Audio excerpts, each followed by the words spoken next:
to walk us through Cloud9's win. Thank you very much, Riv. Congrats on a great cast today so far. I'm here with Cyrene to break down one of the big team fights from Cloud9. It felt like kind of one of the turning points. They finally started to do well.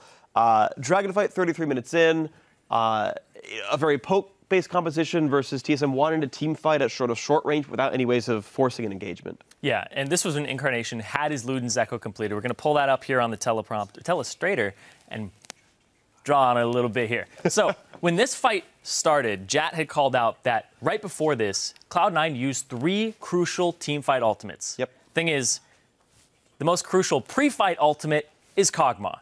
His Kog'Maw, just Bio-Arcane Barrage, the fact that he's throwing down the Living Artillery as well is absolutely huge in this fight. He's going to poke Bjergsen out of it before they can even start it. And let's start rolling the clip here, because despite not having the ultimates, they're still able to get this poke damage down onto Bjergsen. He's taking these chunks. They're just zoning the front line. They get the Dragon. Dyrus goes in. The barrel separates. They get Dyrus out of the fight. And then they have no front line left. And right here, pause it right here.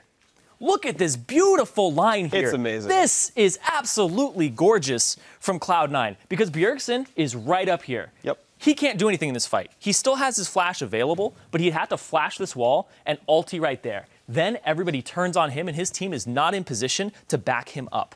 This is just a great positioning here from Cloud9 in that line. Incarnation filing in the back over Scuttle Crab too. So that's not going to give Bjergsen a speed boost to even get out. It's not going to give TSM a speed boost to get back in. It's going to give Cloud9 all the footing they need in this team fight. And that's really just the poke before, the barrel from Meteos, and the positioning during the fight was what made this for Cloud9 and got them back in the game. And it's just impressive as well, just on a coordination standpoint, that literally all 5 guys are on the same page, whether that's all their intuitive skill sets to realize that Bjergsen went there, or Meteos, who we assume is a shot caller, is like, hey, everyone go on the bottom side near Dragon, and gets the sentence out in time to say hide from Bjergsen. Either way, it's impressive by C9. And yeah, they clean up. You still got the threat of Bjergsen on the back line, and yet he never gets to ult, he never flashes in, he never does anything, despite being the most fed member on the map. I think there's still a bit left of this clip, so we can continue rolling it and see how the rest of the team fight goes out. Because Bjergsen, he just can't get back into this fight. Incarnation is just poking and poking. He throws off to the left, to the right. They pick up Wild Turtle, and then they go up after Lust Boy and clean up that fight. The fact that they're able to get Dyrus out of the fight very quickly and get the threat of the mid-range made of Bjergsen out just made it so that C9 could just walk all over them after that point. Yep, Incarnation by himself zoned out Bjergsen for the last half of that fight. The start of the fight somehow worked despite missing a lot of ultimates. Yeah. Good fight for C9. Hey, you just need that pre-fight ultimate. Yeah. All right. Well, of course, a very good fight by C9 overall. We're going to throw it over to the desk for an interview. Well, thank you, gentlemen. As you mentioned, a fantastic way to start off the split there. Very exciting game between the two teams. I have here on the desk with me Incarnation and Meteos from the victorious Cloud9. So first off, congratulations, but I'm coming to you immediately, Incarnation.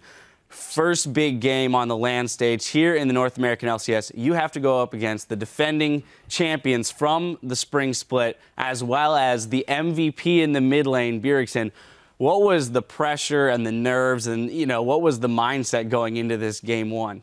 I was a bit nervous when we started, and then they really focused mid as well, so it made me I don't know, I got extremely nervous, and I felt really far behind, and Bjergsen played the matchup very well.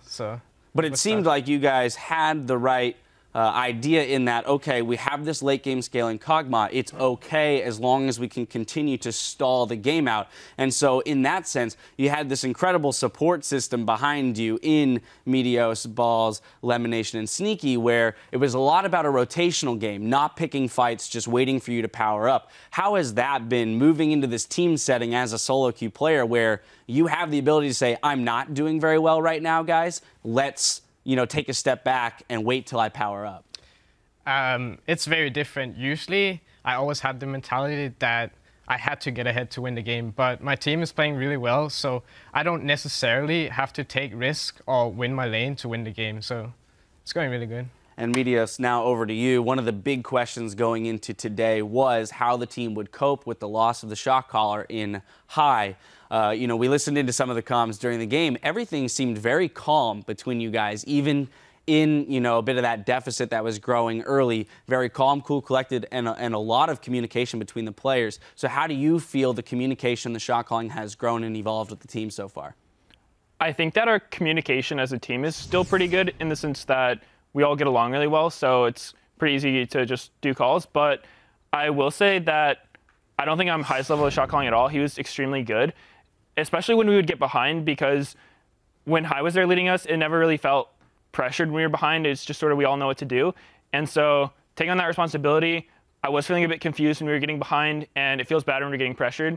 But we just tried to stay calm, realized that Kog'Maw scales, and so we managed to win. But I don't think it was our cleanest game ever. We still have a lot of work to do in that department, but it's getting there. Now, when it comes to work that you have to do, we heard Sneaky mention in a feature we showed earlier that the belief is that bringing Incarnation in, if everything is done properly, you guys can become a much stronger team than you were before. What are the steps that you guys are actively taking to improve from where you're at now here in Game 1, which was a very solid performance unseating the defending champions, to where you hope to be come the end of the split? I think that it's just going to take a lot of games to get to where we need to go. I don't know if there's specific problems, but in scrims, we're just running into issues where we're faced with a situation we haven't seen before. And so we have to basically figure out what to do in that situation. And when I'm shot calling, it's kind of my responsibility to do that. And then we all have to get on the same page for it. So a lot of times there'll be some hesitation with what we're doing. And I think that's really bad from a competitive standpoint. Anytime you hesitate, it's basically just a mistake. You're not doing anything. So we've been working towards just everyone go for something, even if it's not necessarily the right play. If it's not right, we can look at the replay, learn what the right thing to do is, and then go for that. Basically, it's just getting on the same page and then figuring out what we're actually supposed to be doing. So we're getting there slowly. It's not something that you can learn overnight, but that's definitely what we're trying to do. Now, Incarnation, you also mentioned in the feature that we talked about that you aren't necessarily going to try and fill High's role for what he did, because you are your own player. So in your own words, what is kind of the mark of your play style? What, at the end of the day, are you going to be remembered for in this league as a mid laner? I mean, I personally prefer playing aggressive, but now that it's on stage as well, it's a bit different, because at least today I was not really feeling like it. I was a bit nervous as well, and the matchup wasn't the best for it.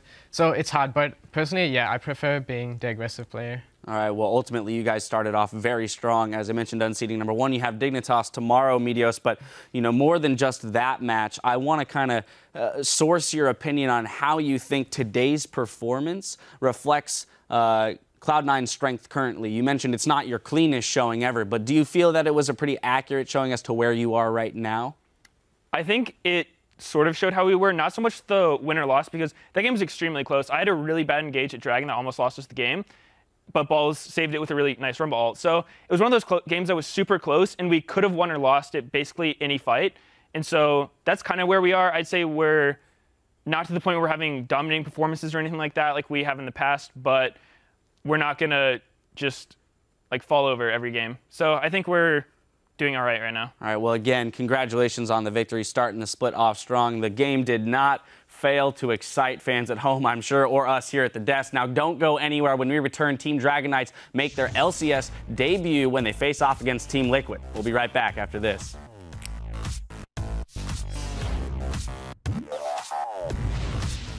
You know why Yasuo never gets locked out of his apartment? Stop. You're gonna put the team on tilt. Stop it. Because he always has a key. Because there's no lock. Because his friends are always home. Okay. They are right onto Incarnation. They let him run through the lane, and then they actually flanked Cloud9 on their own initiation. Yeah, I can flash on Urgot. Victor's on the side. Urgot. Yo, can we get the rush? Yeah. Can we bear? Good job. I have ult still. No Greg assault. He's flashing. Kill him. Nice. Look, Sivir. I'm running around. Nice. I'm getting the wraparound here. That Luden's hit coming out as well. They're going to wipe down Team Solo Mid here. Bjergsen very low, can only do a few things from the outside. And Cloud9 pick up the first win of the summer split over Team Solo Mid.